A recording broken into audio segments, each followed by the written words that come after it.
All right, everybody, welcome to another episode of Got Therapy, the Dan Rose Show. I fell asleep. What happened? That intro was so long. I've been accused of having the world's longest intro. I fell asleep and had a dream. That is an exact. You know?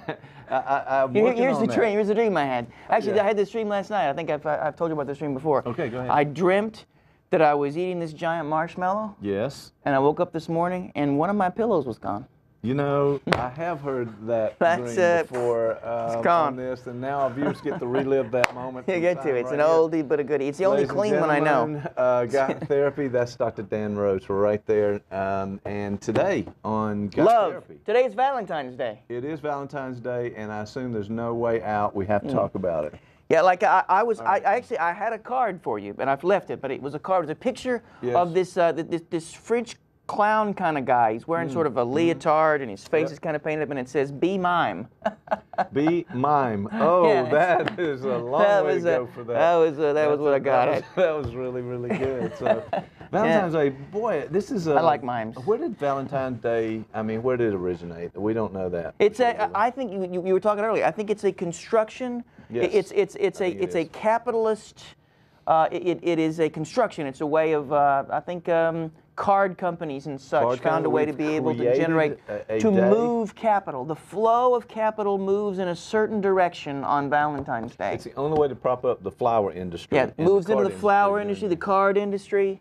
Yes, but there really are expectations out there. If you don't. You know what industry that isn't really affected by Valentine's Day? Okay, here we go. Concrete.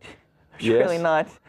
But those sorts of things, really, you don't buy people concrete or even think about concrete on Valentine's Day. It's not. I'm working on that. I don't know where. I don't know. But no, I mean, you think of chocolates and flowers. Candy. And Candy is also. You got the little box of hearts with the little phrases on there. You got all the way up to the bouquet of roses, and it costs a lot of money. Roses are expensive. Flowers are very expensive. Roses, and my last name, as you know, is connected with said thing. So not that I have any real connection to roses other than that, but they are expensive. They are, but you are expected to show up with something for your significant other. In fact, the expectation is, and you were talking like if we're going to talk about Valentine's Day anyway, we could talk about the idea that there was a little thing in the Onion. You ever watch the Onion? Do the Onions? Favorite newspaper. Okay, and the line was, girlfriend is putting everything, or the girlfriend is placing. The whole strength of relationship on Valentine's Day, something like that. Right. So everything's rolling on Valentine's Day. That's not far from the truth for a lot of people. And for some people, it can be very important. Right? It's a make or break thing, and there's a certain panic, a certain fear and anxiety around this. If you love me, you will do these things. I will get this, and this will happen. Wow. I mean, it all kind of some total comes down to that one day, and whether you do something or not, and you get a gift or not, and. That shows whether you love the person or not. Well, maybe we should first to define love, because it's difficult to define, right? Absolutely, it is. It has from a evolutionary biological perspective, love is a means by which a child is bound to a parent or a set of parents, and in turn, the parents themselves are bound together to maintain the potential health of the child so their genes can be passed on to the next generation. Not very romantic, right? See, I've been around you long enough. I was just thinking of several jokes to Go ahead. Come back with what I was saying. What's it got to do with pants? But which, by the way, I'm not wearing pants, and you wouldn't know. You don't know. You can't tell. Be influenced here, but that was a very good explanation. I think he's not wearing pants. We are about that. And all right, that's a definition then. That is. But I don't think that would sell much in the way of chocolates or help people out there in being able to maintain a healthy relationship. So maybe we can talk about generating and maintaining a healthy relationship. Oh, I like that. And that whole marriage and family therapy thing, that's an area. So this is close to your heart. Yep. And I do believe you've actually been in a relationship before at one point. Yes, I have. Okay, I thought that would be something you could pull from. Yes, absolutely. Turtles do count. It's a joke. See, we got to go there on these things. Well, that keeps our audience interested because they want to know where we're going next in these kind of things. For turtles. So the relationship side of it, being in a relationship, it's all we talk about accommodation, we talk about give and take, we talk about love, and love is that momentary thing, but is Extortion. it over time? Here we go. The basis of my relationship, extortion. How do you maintain a relationship over a long period of time? There's always going to be ups and downs in those kinds of things. So it's not an easy thing, and it shouldn't be boiled down to one event like Valentine's Day, should it? I mean, what if I forget? There's a lot of guys out there probably watching right now that if they see this, and I'm not sure when it's going to air, but it's like, oops, I forgot to do something for Valentine's Day. Maybe they didn't. Who are we kidding? This is not going to air. In a minute, I'm going to say something that will make this completely unable to We've had a lot of shows we've had to just kind of recall and put back in the vault. Well, here's the interesting thing. Being of a Freudian nature myself. Okay, let's get the Freudian view. You really don't forget Valentine's Day. Ooh, gentlemen. I mean, I'm saying, news for you out there. I'm just saying. Show. You didn't forget. I mean, you probably, You avoided something. Right. It was conflict. Your heart is in conflict. It may be the very fear of messing up, of not getting the right thing. Right. It may be the way in which this holiday is somehow entwined into some of your conflicts over commitment itself. Right. This could be so yes. If you find yourself forgetting, the question to ask is, what am I forgetting? What am I trying to forget?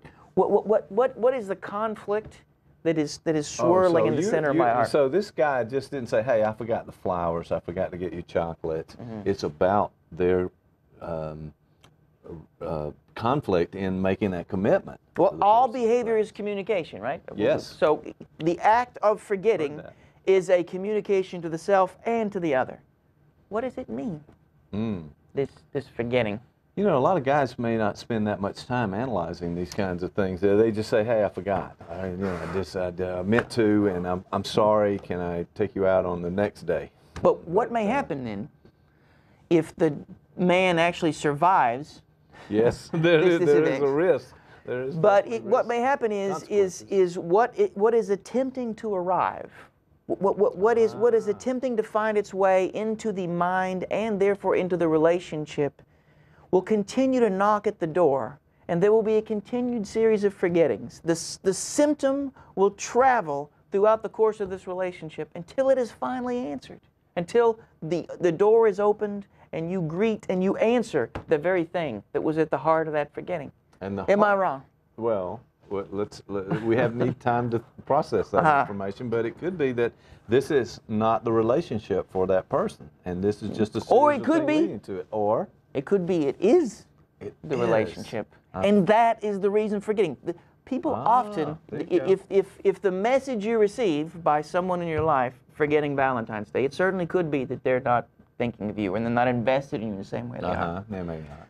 But it's also possible that they actually are invested. And this generates a conflict. There is something scary about love. I'm not talking about the sort of love that, one night stands or this sort of whatever, because that's not really love. No. Actual love is a very dangerous thing. Wow. What's that Leonard Cohen lyric? Let's do something dangerous. Let's get married. Because that level of commitment, that level of investment, it's a scary thing. Yeah.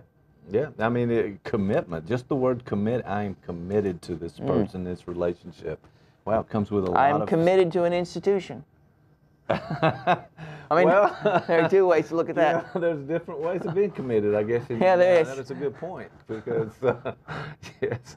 yes, it is. I'm not sure where to go after that, other than to say that this notion of commitment takes work, does it not? You have to maintain this. You have to work at it. It's my favorite philosopher, he's one of my favorites, Alain Badiou. He has this wonderful book. We talked about this one time. He has this wonderful book called In Praise of Love, and I recommend anybody get this book. Okay. You can actually probably find it for free and steal it on the internet if you want. It's a very short book, probably about 150 pages. And it is Badiou, and he is, and I think now in his 80s. And when this book was written, he was in his 70s. So this is sort of a perspective from a French philosopher on love. And what Badiou says that love is an event. And what that means is that it is something that arrives, and for something to be a true event, you are not the same after it arrives. something changes. And like any other event, for it to maintain its change, for it to continue to generate the trajectory that it is supposed to generate in your life, right, it requires a fidelity to the event, which means you have to have an investment. You have to continue to invest in the event itself, in this case, the event of love. So one must have a fidelity to love. Now, what's good about Valentine's Day is that in some ways it forces us to annually think about our investment in this fidelity, in this act, in this at least that one day out of and that one day, 365. which in some ways, and again, if I could talk about one of my other favorite philosophers, Sure. Slavoj Žižek. Oh, I knew this guy was coming up. Now, Žižek would say, actually, Valentine's Day is a really bad idea. Okay, got a different take on it. Because instead of an actual fidelity to the event, you then can just simply put it on the calendar, and you never really have to do it yourself. You have the big other. You have a system. It's like a laugh track. Valentine's Day is like a laugh track. It's something that's supposed to do the laughing for you.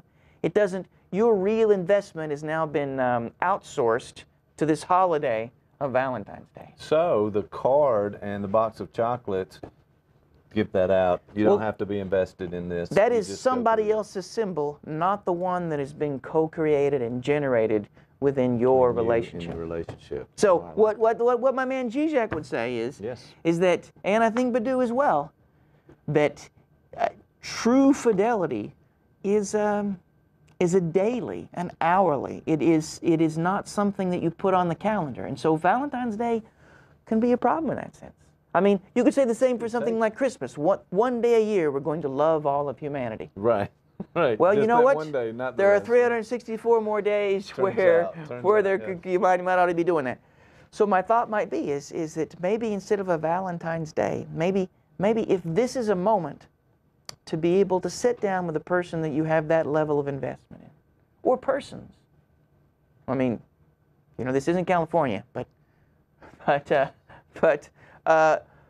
or people, or wherever your investment lies, and to be able to work out what this fidelity would look like. What should a year of investment look like? Right. What is it that the person and also to main fidelity to love, it is what also makes it very, very dangerous. And this, in some ways, the most dangerous event is love. And why? Because it requires you to have to confront yourself with an other, right? Mm-hmm. It truly involves an engagement with another person, which, again, from this philosophical perspective, is a dangerous thing, right? It is, isn't it? All right. I like that. I like that take. We have to, every once in a while, we just need to pause and let these thoughts. You got time for the people viewing, myself too included. Just And kind of pause for a understand what beverage. just happened just there. Pause for a beverage. Yeah, well, that's you. All right. Now- What I'm mad about this is because Okay, well, we're you go taking on. this I to a have some philosophical questions. level. Oh, go ahead with the questions. No, no. Go ahead, man. No. Okay. Keep going. I think if we take this into a psychological perspective, I think we should look to our attachment theorist friends to be able to think about this whole yes, love here thing. we go. Yes. And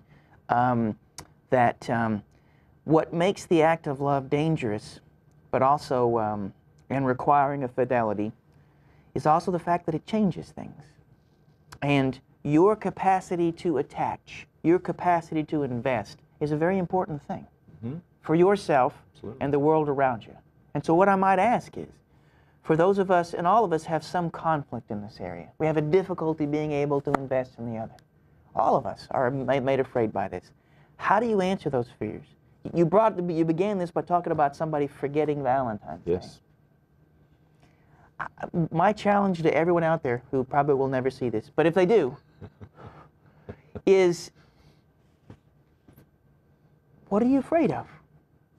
What's the fear? What makes this level of attachment so dangerous and difficult? Wow.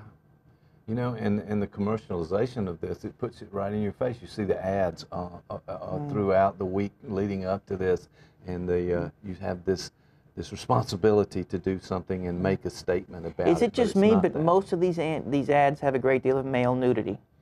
I don't know what that is. I but, don't know, but I did see one about Vermont teddy bear, the 4-foot, 5-foot teddy bear. Did you Teddy see bear? that? Yes. Was that was that Miley Cyrus? She was in that. She was No, in I that, think right? It might have been something else, but I'm not really sure about those kinds of things. So, Which, by the way, I wouldn't mind having a wrecking ball for Valentine's Day.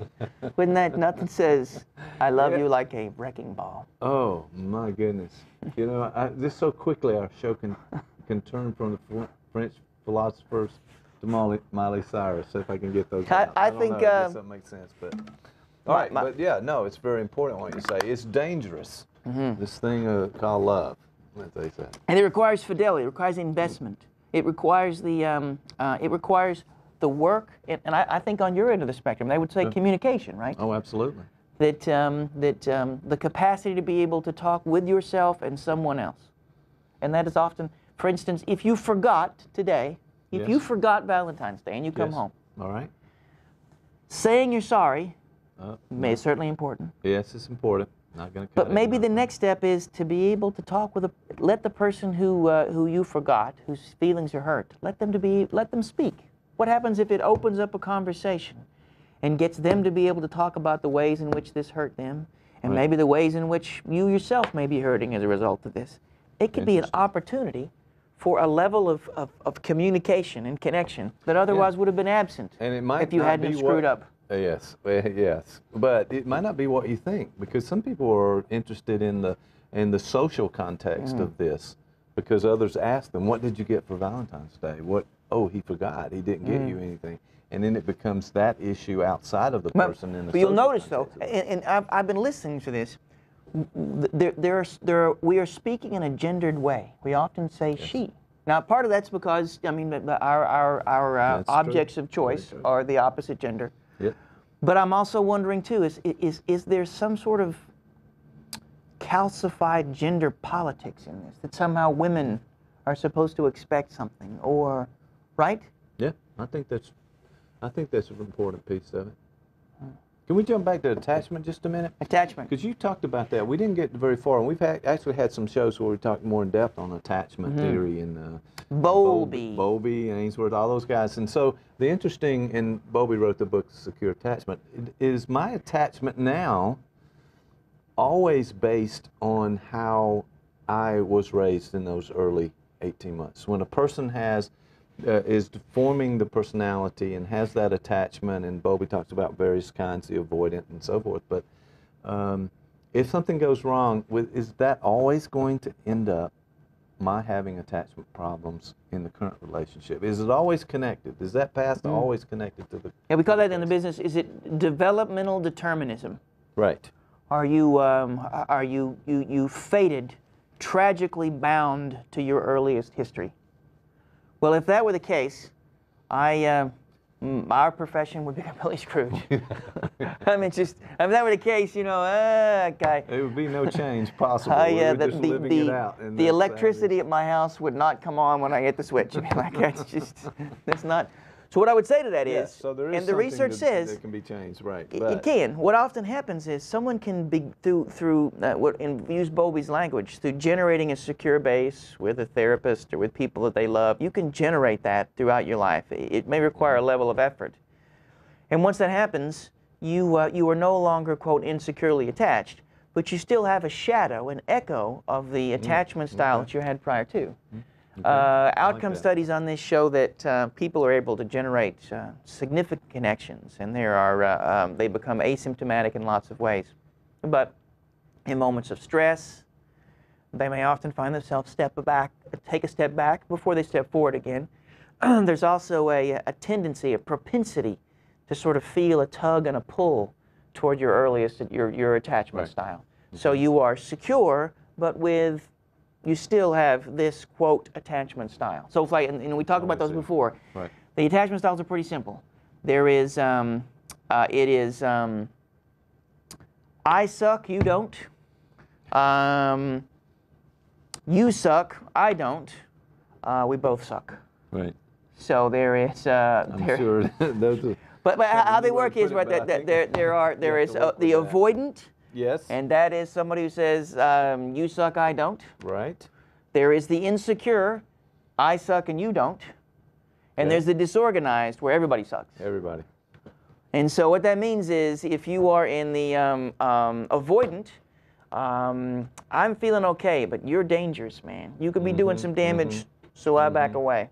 If I'm insecure, you have something I need almost desperately. I'm not so good, but if I could hold on to you for a brief moment, I'm okay.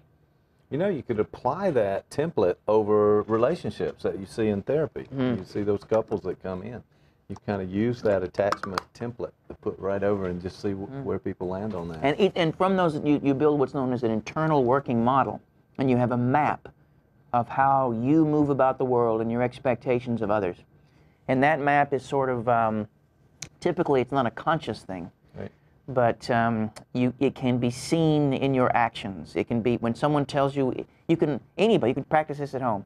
When you're talking to a friend, they're always telling you stories about, like what happened to them at work and what happened when they went to the movies or when they went to buy a donut or whatever. When they tell you stories that involve interaction with another human being, you can begin to compile those stories and you can begin to see thematic elements. And from there you can come up with a hypothesis of what their internal working model is. And so you listen to that in therapy. Lots of times people are telling you story after story. You'll notice that there are certain thematic elements Absolutely a theme. that allow us to sort of see what their guiding schema, what their narrative map is. And then you exploit them with it. That's a joke. No. Well, we certainly understand. All right, that's good information you provided today. It started out with Valentine's Day. We ended up with attachment. I like it. Very interesting show today. Glad you were. And you thought I was going to start off by talking about how flowers disgust me because basically they're genitals. I'm just going to tell you that. Okay. It's disgusting. All right, so this is the time when the show begins to disintegrate, and we probably need to end on this note right here. But ladies and gentlemen, thank you for watching Got Therapy. I'm Michael Baltimore. It's Dr. Dan Rose. Got Therapy each week on Columbus State Television. I was going to carve my beard in the shape of a heart. You know, I was hoping we'd get through this show without mentioning your beard, but we didn't do it. That's I'm my going to get goal. it trimmed today. My goal on this show. Team to do Ladies that. and gentlemen, thank you for watching. We'll see you next time.